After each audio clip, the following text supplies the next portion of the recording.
Capes on the Couch podcast is for entertainment purposes only. Dr. Issues is a psychiatrist, but he is not your psychiatrist and does not have knowledge of your individual situation. For any personal mental health concerns, please consult your own healthcare providers. For medical emergencies, please call 911 or the designated number in your area immediately. Remember that you are not alone and help is out there.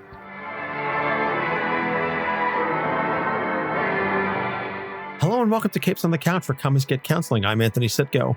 And I'm Dr. Issues. This is issue number 127, and we are finally getting around to a character that has been on our master list since over 3 years ago when Doc and I first came up with the list of all of the characters, like the really blatantly obvious characters that definitely had a whole host of psychological issues and ones that we could absolutely go in depth on.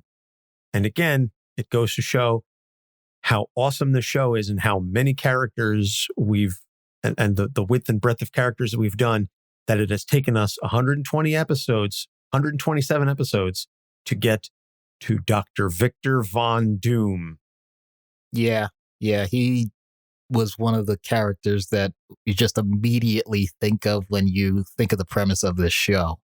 So no, that was not an intentional teaser to keep him this long, but I'm so excited for this. This is going to be a hell of an episode. So thank you, Matt, for the suggestion. And Matt, as always, has written a soliloquy explaining his selection, and we'll get to that momentarily. I'm really going to blow through the background as much as I can, as expedited as I can, and I know I'm still going to miss 90% of it, but Dr. Doom, created by the legends Stan Lee and Jack Kirby in Fantastic Four number 5, July 1962. Victor Von Doom was born to Romani parents. His mother was killed by Mephisto when he was young, and he grew up studying mysticism and technology in an effort to bring her back. He eventually went to Empire State University, where he encountered Reed Richards. While building a machine to communicate with the dead, specifically to talk to his mother, Reed corrected his math, but Victor's ego refused to let him make the necessary corrections, and the machine exploded, scarring him permanently. Side note, we find out years later, like decades later, in real time, of course, that Ben Grimm actually messed with the machine because he was so annoyed at Victor's ego, and Ben, being Reed's close friend, didn't care for the back and forth that Victor and Reed were going through. So Ben basically sabotaged the machine in an effort to say, haha, I'll show you, and carried the guilt with him for decades. So he fled, and he eventually encountered some monks and decided to create a suit of armor, including a mask to cover the scar. Unfortunately, he put it on his face before it had sufficiently cooled, which burned him further and then fused itself to his skin. He spent the next several years seeking vengeance on the Fantastic Four in various ways, but he always ended up defeated by Reed's genius and or the combined effort of the team. He began battling other Marvel heroes, and during the original Secret Wars event managed to obtain the power of the Beyonder, although he wasn't able to maintain it. He does assist the Fantastic Four when Sue is pregnant with her second child, because Johnny Storm goes to him for help, knowing that he won't pass up the chance to one-up Reed and succeed where Richards failed. And his help does succeed, and all he asks is that the child be named Valeria, after a former love of his. And he and Valeria end up having a very touching and interesting relationship. She calls him Uncle Victor, and he really does sincerely dote on the child. He also occasionally works alongside Namor the Submariner, including as part of the Cabal. They have an odd collaboration / friendship. I'm not trying to sound like Mortal Kombat. Friendship. But that's kind of what it is. You're like, friendship? Really? Those two? But they do have a surprising amount in common. And Namor's another character that we have not yet done on this show. We could do an hour and a half on Namor. So after another battle with Reed, he begins losing his mental capacity, and Valeria helps restore his mind in exchange for his assistance. And he actually joins the Future Foundation to help defeat the Council of Reeds, which is a group of Reed Richards from alternate universes that all share Reed's genius, but not his empathy and conscience. So during the second Secret Wars event, he usurps the power of the Beyonder again and becomes God Emperor Doom. His ability, coupled with that of the Molecule Man, who we did an episode on, creates a brand new universe where the members of the Fantastic Four are serving him in various ways. Sue is his wife. Franklin and Valeria are his kids. Johnny is the son. Ben is the wall surrounding the Capitol. And so Reed and a collection of surviving heroes defeat Doom and, using the restorative power of the Beyonder, heal Doom's face. Rather than using the power for destructive purposes, Reed says, we're going to do something good with this, and I'm going to heal Doom's face. So he ends up in this situation where he's trying to repent for all of the bad things that he's done. And so after Tony Stark's defeat in Civil War II, Doom actually takes over as the new Iron Man.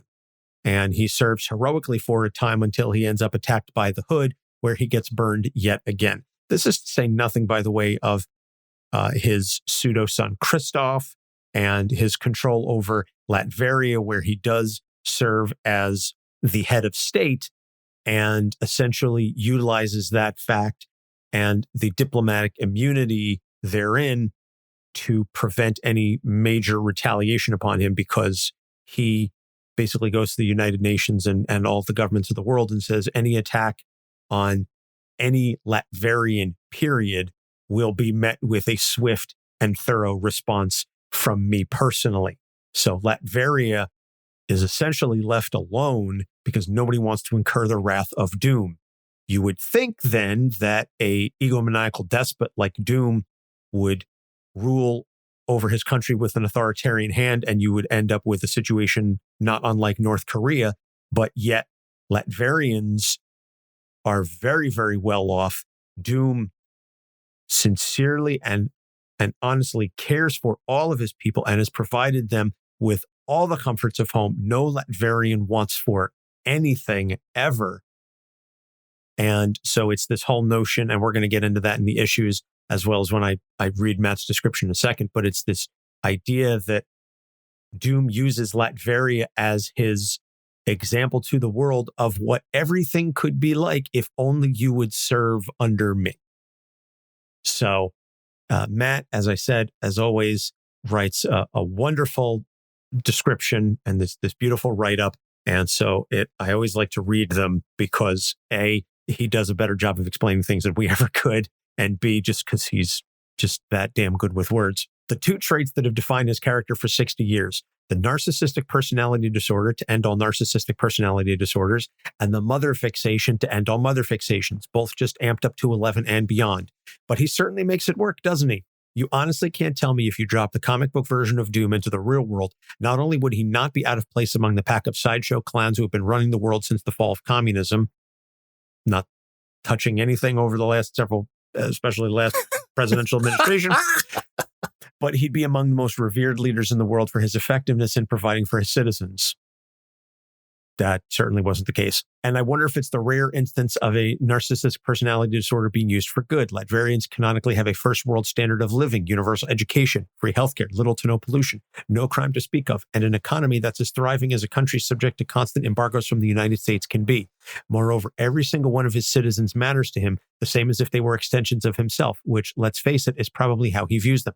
If you're a farmer with a crop blight problem, Doom will personally come to your farm, figure out what's causing it, eradicate it, and supply you with a new proprietary, super effective soil nutrient solution he devised in the shower that morning. If you leave the country, there's literally nowhere you can't go to and come back from safely. The Latverian passport is just a card that says, admit this person into your country or suffer the wrath of Doom. It's never once been questioned. If you harm even a single hair on a Latverian citizen's head, Doom will personally track you across the entire universe, through time, or across dimensions and force you to make restitution. Now, obviously, he does this because it's an affront to his unquenchable ego for everything in his country to not be the greatest in all creation. But, and this might be delving into the poli-sci angle a bit, in 2021, would anyone really care why he did it? His country is fed, clothed, housed, educated, productive, and healthy. Yes, he wants to conquer the world and really everything beyond it, but we'll start with the world.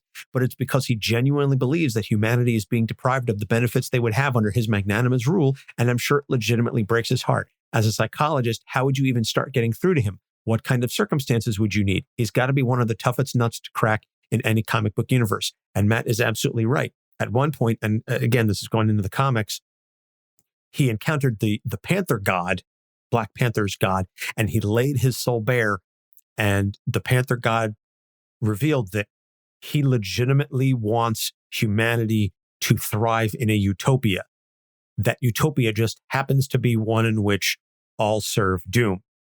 And he said numerous times, I have traveled through time. I have seen how all future universes end. He's basically Doctor Strange from Infinity War. And he's like, the only one in which we survive is the one where I'm in charge of everything. As long as you all serve me, we're good and everything will be fine. So it's the issues then. The first one is ego. And you know, I'm gonna branch this because we have in the show notes, I had ego and vanity as two. They're really kind of very similar. They're matched. They're essentially matched. It's the ego about his brilliance and the vanity about his appearance. This man's got an ego the size of the planet that he wants to rule over. Yeah. All right. Let's jump into this. This is one of the rare times that a character, while you can understand the unfortunate circumstances of what they've gone through that may have been negative, you know that he had this for so long, even before all the negatives, that I'm sure if you encounter someone like this in your life, you wonder, like, how do you fit in the room, man? Your head must be just gigantic. There's something to be said about confidence and self-esteem when you're going through development as a child and an adolescent and all those things. And I'm sure we've all encountered, and if you're one of these people, that's okay too, but we've all had experiences with people that, as I just said, you wonder how anyone can even stand to be in the same vicinity because everything has to be about them. And yet, as I've hinted at with other people, there is so much about them that they are willing to fill the space. So it's that classic trope. Well, enough about me. What do you think about me? And they're able to guide whatever circumstance is going on to come back to them so seamlessly that even when you can't stand it, it just means you're being folded into the scenario. You're now one of the antagonists that can't stand that person. And so all of the oxygen is being taken up talking about how you can't stand that person. And even if the person is someone that you wish to get away from, all you do is now think of ways that you can avoid dealing with them, but they now have taken up all of your consciousness. So it becomes a self-fulfilling prophecy. Even if they weren't someone that you think should have all that time and effort dedicated to them, for whatever reason, be it their actual talents or their perception of their own talents, they still manage to take up all that space. It is something that not many people can do on a consistent basis. And the few that do, I hate to say it, but the way at least many Western societies are set up, they get rewarded pretty handsomely if they've done it the right way. If we're talking media, that becomes very obvious. But if we're talking business, if they're not doing something that's criminal, or at least they don't get caught, or they find a way to have enough people that are willing to defend them in court, then they certainly can do well in that. If we're talking science, we already see what's going on. How many people get lined up, and thankfully it's not many, but once in a while, I will go through a medical journal, and the second that I see a certain name, I immediately throw it away. And I don't mean that as an insult to the journal. I mean it as an insult to the particular person that I know is pushing a certain agenda because they have to publish every 2 or 3 months with something that's just an reiteration of something they've already said that either has been debunked or kind of pushed to the wayside because we found other ways to do it. But because they've managed to get a public audience above and beyond the scientific community, they still end up as a huge name. I'm not going to blast anybody out here because that's not the point of this podcast. But those types of things, it's one of those rare scenarios where we're saying, as Matt so eloquently put it, we're saying that this is a quote unquote negative thing, and yet it constantly is getting rewarded. Well, you, me, or anybody else, if you're telling me one thing, but you're giving me another, I'm going to respond to your actions way more than I'm going to respond to your superficial words. And yes, I'm using that sarcastically when I say superficial, because if my bank account's getting bigger, or I'm getting more press, or I'm getting more bookings, or whatever, and I still have my job and my business is growing and all that stuff, it doesn't really matter what you say about me. All that matters is that you're still putting all that effort into thinking about me. So, Fallout Boy, I don't care what you think as long as it's about me. Yeah. And just to bring it back, Matt is listening, so he points out Thomas Jefferson had a lot of this. And I'm doing my best to resist the obvious Hamilton references there. But what did I miss? You got it. But yeah, I mean, it's one of those things, and I know I've mentioned this with other characters, if it's not bragging if you can back it up, but above and beyond that, it's not just whether or not it's bragging and you can back it up. It's that you bragged about it, you back up some of it, you then exaggerate the amount that you backed it up, and then other people talk about whether or not you backed it up as much as you thought. So then you just have to bring it up again so that they continue to talk about it. So yeah, it's just this perpetual I was going to say perpetual motion machine, but either way, yeah. Yeah, it's an Ouroboros of ego that, well, as you said, sort of becomes self-sustaining, but then you have to keep sustaining it because it's the only thing keeping you alive. Yeah, and also just to bring up, because I think I'd be remiss if I didn't tie in, as we already said, with the mask and the burns and all those other things. It became a feature, not a bug. So on one hand, we've had many characters that have had these types of incidents happen. And yes, it does definitely leave some mark on their psyche, but we can start to discern where they have delineated where that starts and stops. There is no starting and stopping with Doom with it. And the fact that he has taken what for many people would be considered a disfigurement, and it's now something that is more than ominous. It's omnipresent. It's just, that mask. When you see that, like, that's power. That's just an awe-inspiring presence. And to turn something like that around, while on one hand can be commendable, on the other hand, it does say a lot, where you're taking an accident and a really unfortunate situation. You're not making lemons out of lemonade. You created a lemonade factory and just like made sure that it's the biggest lemonade factory that's put all other lemonade factories out of business, and stole the lemons while you were, undercutting everyone else's prices. I'm purposely embellishing all of this because that's what Doom is. That's what he is. He's an embellishment of ego. He definitely is. And Matt brings up a beautiful expression, a Mobius strip of ego. It begins nowhere and leads nowhere. Beautiful. Matt really has a way with words. He really, really does. So the next issue then, and Matt did allude to this a little bit in the description, Mama's Boy writ large. So much of Doom's raison d'etre is, at least in the beginning, is not just the rivalry with Reed Richards, and we'll get to that because that's clearly issue number 3, but this desire to bring his mother back. His mother died when he was very young, and he worshipped her. And so much of his study of mysticism and technology and everything that he wants to learn is to bring his mother back, to be able to talk to her one more time, to be able to just have one more moment with his mother. That is powerful. And, both my parents are still alive, but I can't imagine that grief of losing your parent at a young age ever really leaves you.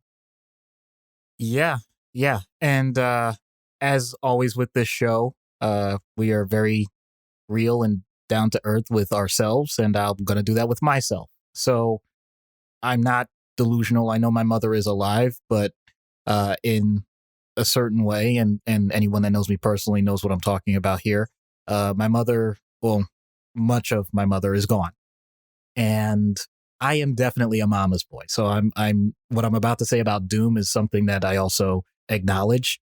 Ego aside, regardless of if you're a narcissist or if you're antisocial, or if you actually are highly introverted and don't want attention, or you're the life of the party, or whatever. I'm not even talking about anything specific. If you are falling into this category, there's nothing wrong with it. You just have to acknowledge it.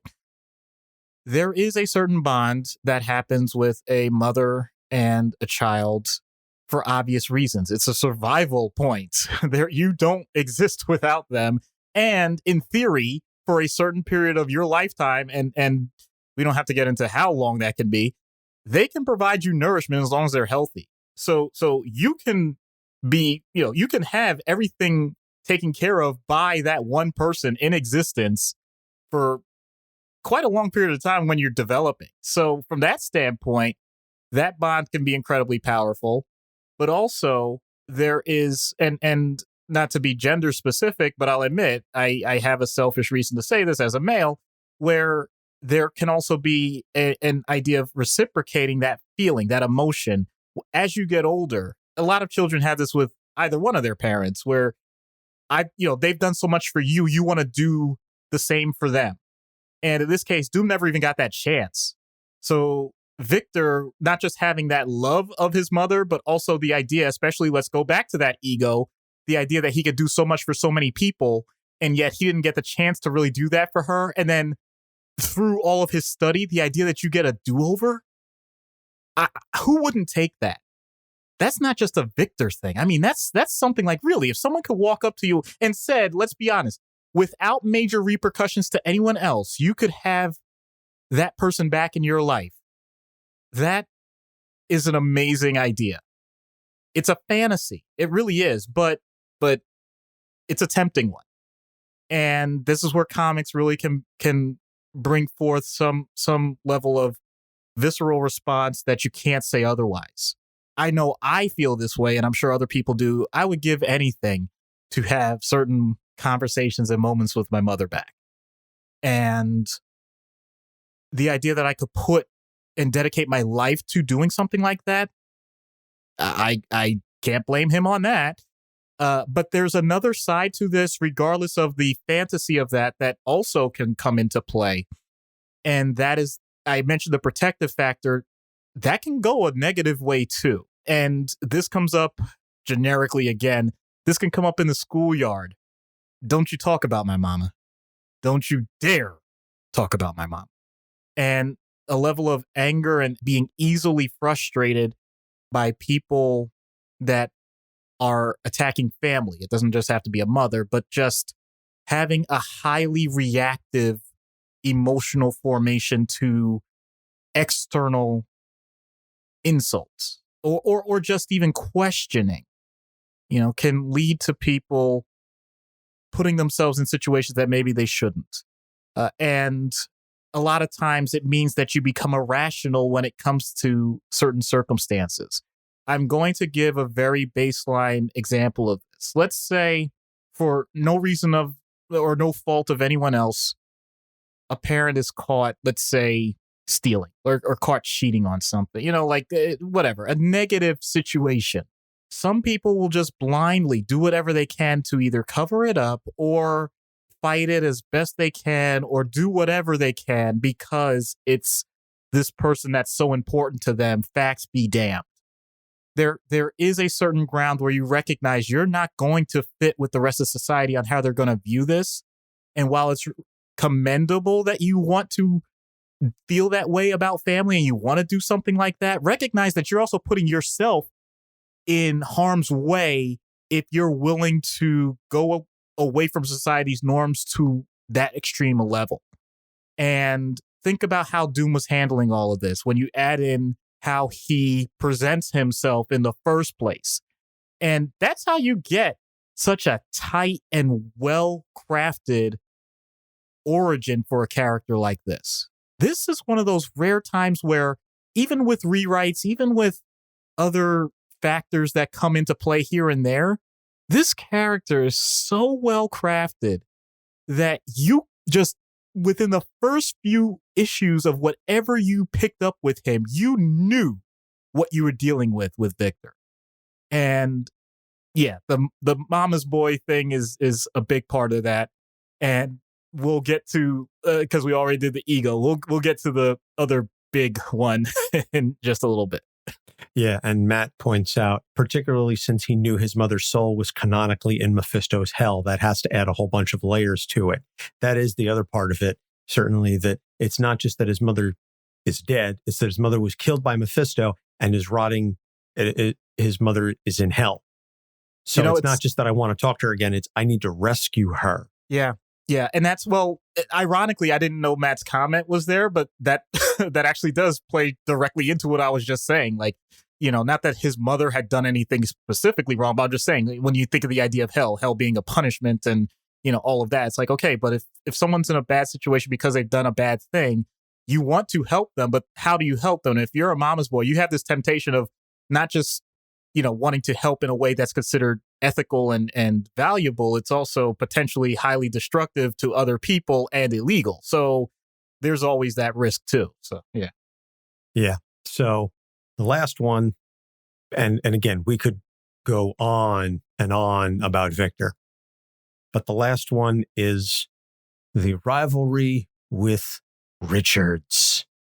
This never-ending, enduring hatred that he has for Mr. Fantastic, Reed Richards, is funny and sad and so many emotions all tied in one, because this is such a major part of his life. This is, again, right up there with the, it's part of the ego.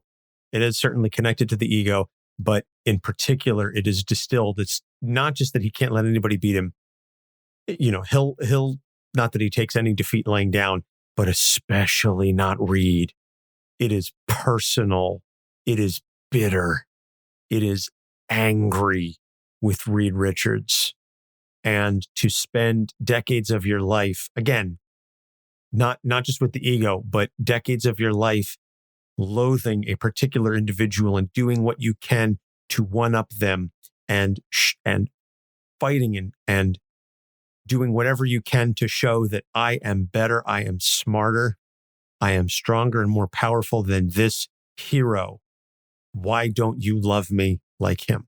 Yeah, this is the type of thing that, oh boy, I know people are going to get annoyed with this, but I got to admit, I'm a sports fan. I am a boxing fan. The first thing that came to mind with this was Muhammad Ali and Joe Frazier, because Muhammad Ali was this larger-than-life human being, captivated people, was not always beloved, was clearly had many detractors, first with the change of his name from Cassius Clay to Muhammad Ali, but then also the whole draft situation where he's stripped of his championship.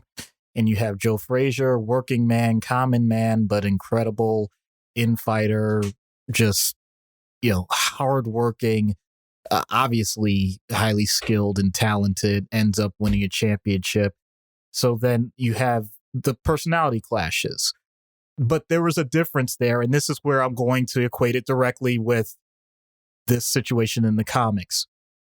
Muhammad Ali viewed Joe Frazier as a fantastic foe and rival, and he wanted to win his matches. Joe Frazier wanted to destroy everything that Muhammad Ali stood for because he felt that he didn't treat him as a human being. There is a huge difference there. Even though you two are competing and you put together great encounters, there was a difference in terms of the intensity of how one man felt versus the other. Reed Richards, whenever he's doing something, is looking to solve a problem. And whether you are for him or against him, his main point is, okay, well, how are we going to get this done?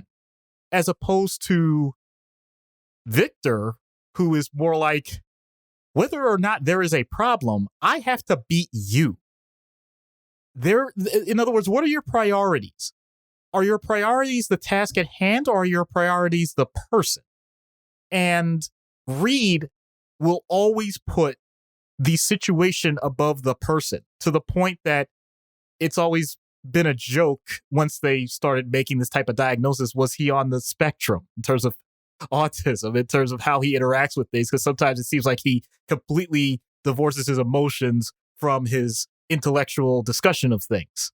I mean, this is a man that once, left a whole species of aliens on a planet micro-sized because he says, well, there's nothing else there, so it doesn't matter.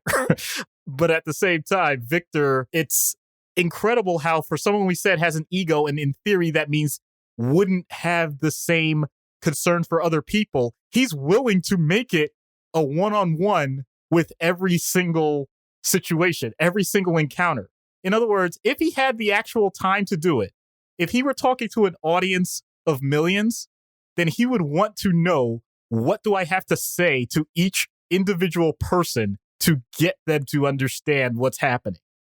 That's how intense he is with how he thinks about things when it comes to interaction.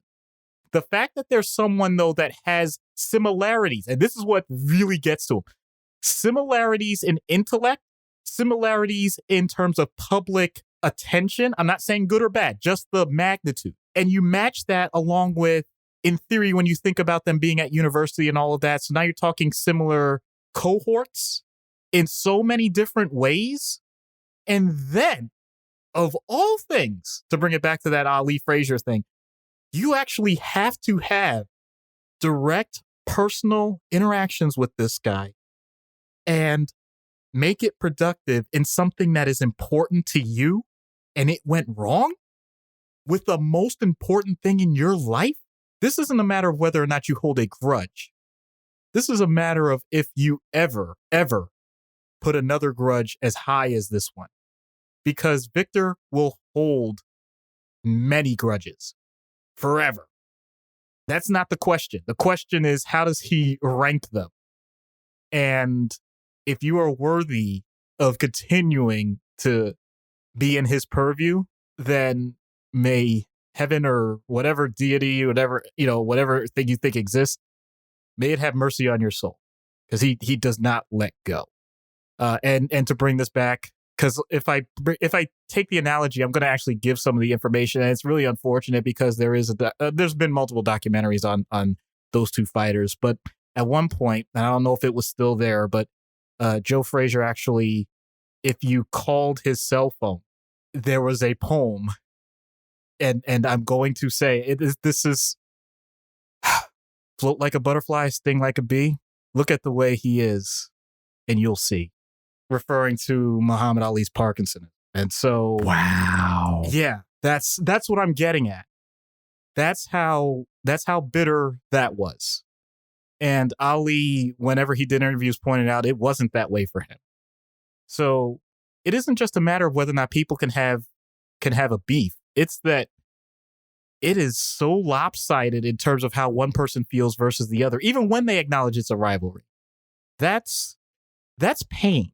That's not just the anger. That's saying that there's a part of your soul that hurts, even when it's quote unquote patched up, because actually they did start having conversations and they did talk later in life.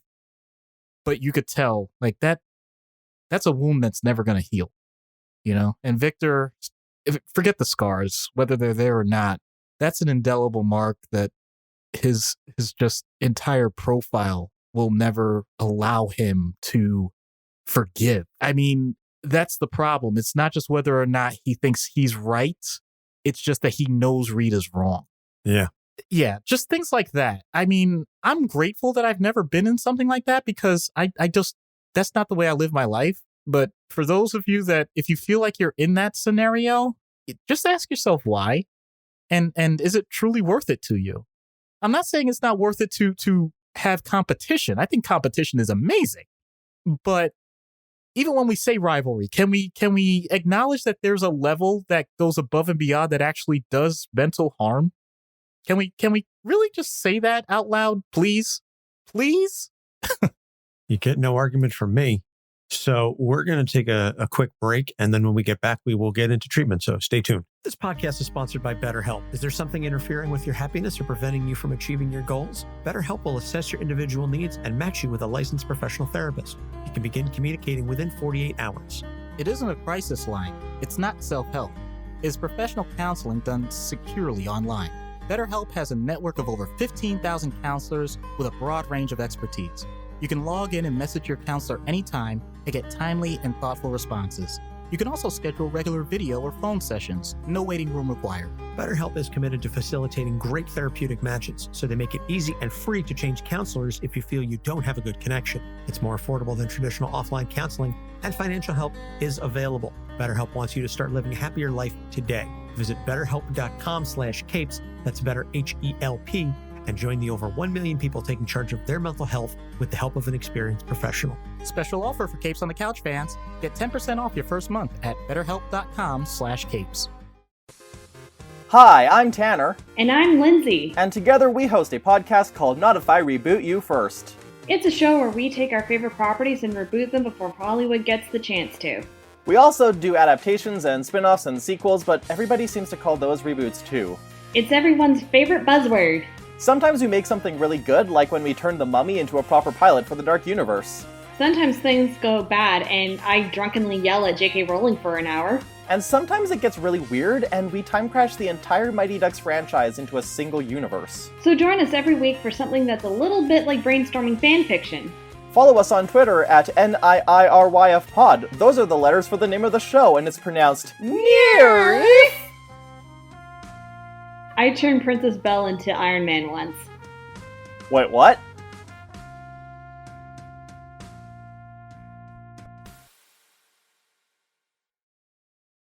This is Philip Kennedy Johnson, and you're listening to Capes on the Couch. And welcome back. So, in-universe treatment for Victor Von Doom. This is actually incredibly simple. Incredibly simple. All I have to do is apply for citizenship to Latveria. I have to be one of his own. And I have to be the one person that wants to set up. And here's the point. I know how this works. I can't just set up my practice. I have to set up the ministry of psychiatry. And I have to make sure I make it as large and productive as possible. I need as many psychiatrists, nurse practitioners, social workers, licensed professional counselors, therapists, life coaches, art therapists, music therapists, recreational therapists, substance abuse counselors, everyone. I need to get as many as I can, and I need to make this budget as big as possible. And I need to screw it up. Why do I need to screw it up? Because that's the thing that Victor does. Victor can't stand the idea in his own country that something is going wrong. He has to fix it. But as anyone that works in mental health, you don't just snap your fingers and fix it. You really have to dig in. You have to be fully invested. And therefore, if I get someone with the size of his ego to actually become a part of an entire nation's organization for mental health and make sure that he can prove that someone that's trained in the field still can't do it as well as he can, then that plays right into what he would want and gives him the opportunity then, if he's doing it the right way, because once again, he has to become an excellent person in mental health, not just adequate, then maybe, just maybe, it would lead to some insight for himself, because that's something that a lot of people in mental health strive to do. Ooh, I did not see it going that way. I know. Okay. So out of universe, egomaniacal. I'm not naming names. I'm just saying because there are clear differences. I got it. Egomaniacal head of state with parental issues, but who genuinely wants what's best for people if only they would just listen to him. See that last part that clearly delineates the difference between himself and any other potential person I'd legitimately be speaking about. Yeah. Yeah. This is a tough one because I'm going to be very candid. This person never shows up in my office and probably doesn't show up in any office ever. Period. People like this do not seek that type of treatment. Their entire construct of the world does not allow for it. And I don't mean to say that patronizingly. I'm saying that as a direct observation. It doesn't even have to be on a national level, okay? It can be on the individual business level. It can be head of household of a family. When people get to that certain point and they know they're right, you're not going to seek out a person that's going to tell you you're wrong. The best you can hope for is that they allow for someone to point out their blind spots, meaning things that they still have yet to learn. Not that they're ignorant, but that they're still on their journey of expanding that profound knowledge of things they already knew. Notice the wording that I'm using here. I'm really, really close to just plain old sucking up, but not doing it to the point where they think that I'm subservient to them. Because I still have my own show to run. I still have to do things my way.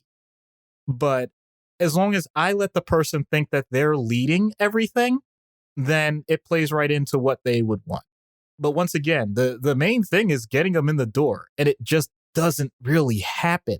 I'll tell you when it happens. It happens when it's court mandated or multiple family member mandated or something like that, in which case, going back to just about every other narcissist, you end up with this very fragile balance. And for anyone that's heard previous episodes, I know this is the broken record part, but now I have a bigger problem, not just whether or not I'm able to get through in treatment, but because they built up so many walls and barriers to even discuss these types of things, heaven forbid there's a breakthrough that was not planned for or unexpected, because then there's a certain level of fragility. And if you shatter that glass cannon that's now allowing other types of emotions and thoughts of maybe they're not the best, or maybe they're not exactly what they thought they were in so many different ways, then you can have severe depression, anxiety, anger, all these things come out that they have never experienced in that way before. And you really have to help the person build them back up. So it's great. So now I'm taking something that, this person built them up to be a mountain. I just came and crashed that down. And it's okay, maybe I don't want to reconstruct a mountain.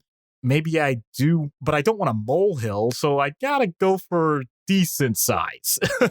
It's just it becomes a balancing act. But once again, only if the person allows for it, which is, once again, uncommon. So it's very frustrating, and you could hear that in my voice. But if a person's willing to do it, they can have just as much success as anyone else, but it takes time. This is also one of those long processes, not happening overnight. Yeah, this is a decon recon situation. You are deconstructing the person down to some sort of an essence and then having to build them back up, because at their foundation, to go back to your mountain metaphor, the foundation of that mountain is so unstable that you can't rebuild on top of that. You need to break down all the way to the base level and then rebuild on top of that. And that's terraforming essentially. And that is not an easy task. And so we will see what happens when we get Dr. Doom on Dr. Issues' couch. Hello, Dr. Doom. I'm Dr. Issues. Good afternoon, fellow doctor. Do you compare your degree with the might of Doom? What? Of course not. A wise move. None can match the wisdom and brilliance of Doom. Not even Richards, although he would never admit it. I think that's record time for someone to bring up a personal nemesis without prompting. Nemesis? No. Richards is not worthy of such a title, nor the brain power it would require to deem him so. I merely mention him to stave off any such ideas you might have of comparing us. Doom's nemeses are ignorance and myopia. And you do this by mentioning yourself in the third person, barely registering someone that has led to some setbacks and registering a speech pattern that I can only describe as 11. Doom does not suffer setbacks. Doom wins or learns. That would explain the oodles of wisdom. What was that? Nothing. I wanted to learn from your wisdom, then.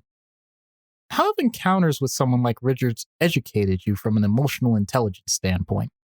Doom's emotions play little role in the decisions that need to be made. Latverians require a ruler to focus on their well-being, not immature contests, which Doom would win anyway. In that case, heavy is the head that wears the crown, or mask. How do you manage the stress of being the sole decision maker for a whole country? There is no stress. My citizens deserve the best. That is what they shall have. Doom cares not for what other nations provide for their people. But do you always know what's best? I mean, what if... Yes. I didn't even get to my... Question Doom at your own peril. Okay. I shall learn from this, as you say. There is no replacement for ignorance of others' emotions, no matter how well-intentioned you are. The citizens of your country will always know that you want what is best for them.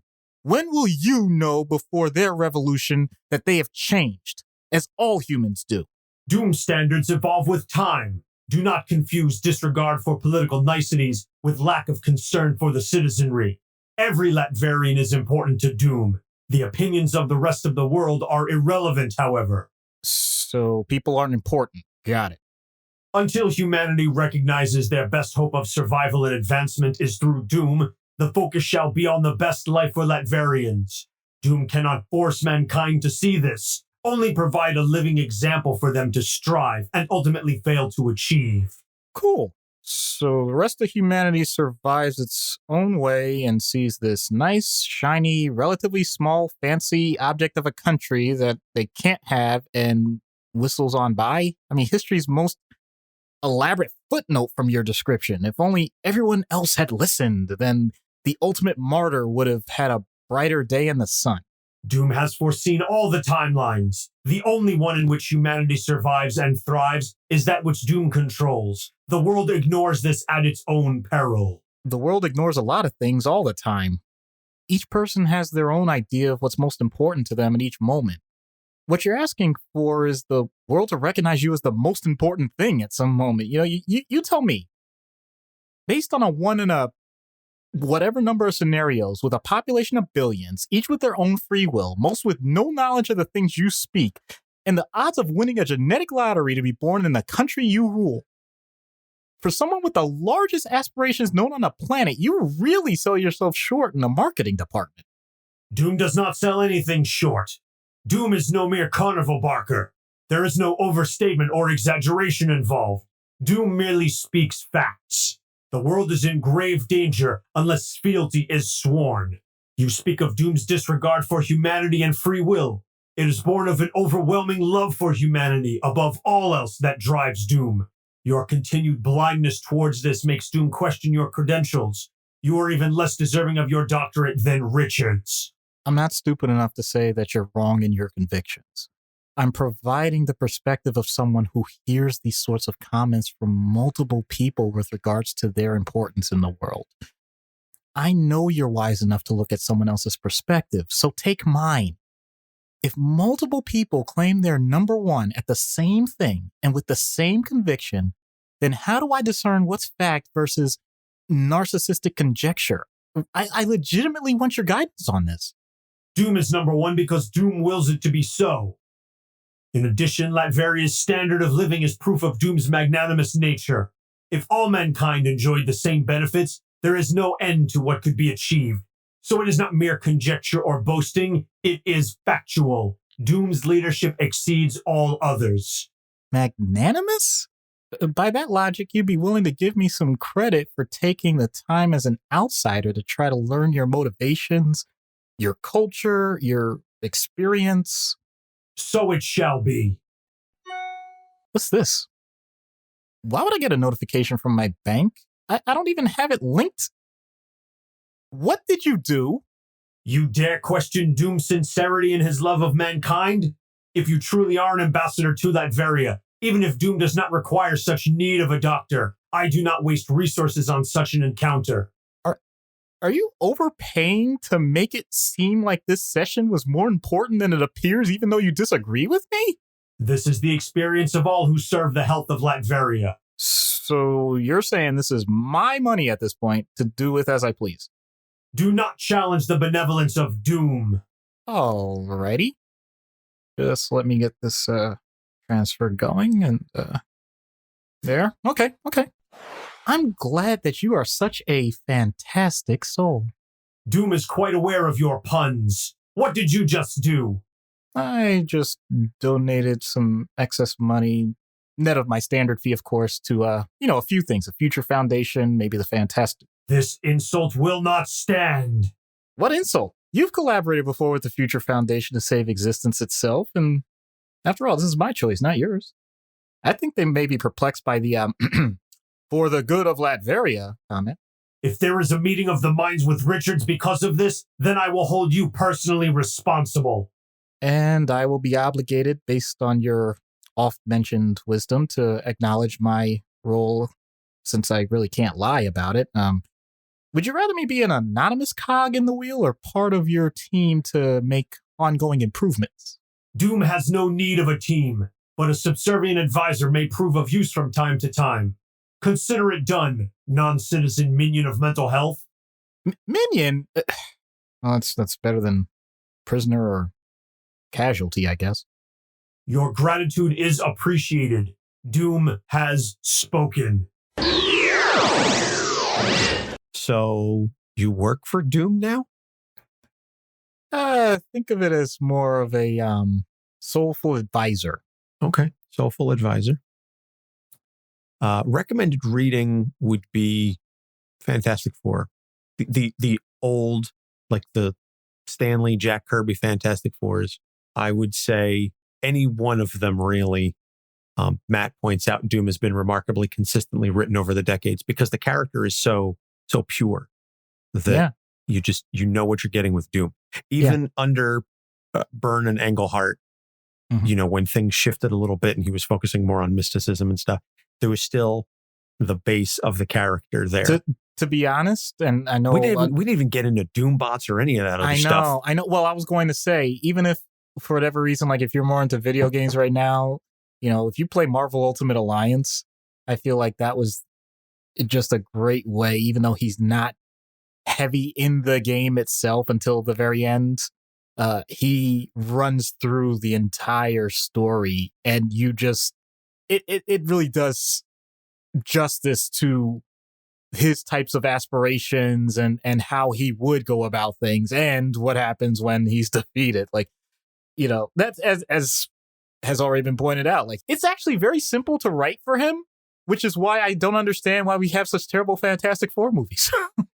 Well, we have terrible Fantastic Four movies because Fox had the rights for so long and they were more focused on casting who was popular and in as opposed to who could actually do the job. I don't think Julian McMahon was a terrible actor. No, he wasn't. No. I don't think he was terribly cast. I think it was the material he was given was awful. And we were just talking about on the break that the best performance of Dr. Doom in a film is Raul Julia as M. Bison in Street Fighter. That is the quintessential Dr. Doom. He doesn't have a mask, obviously, but egomaniac in charge of a country.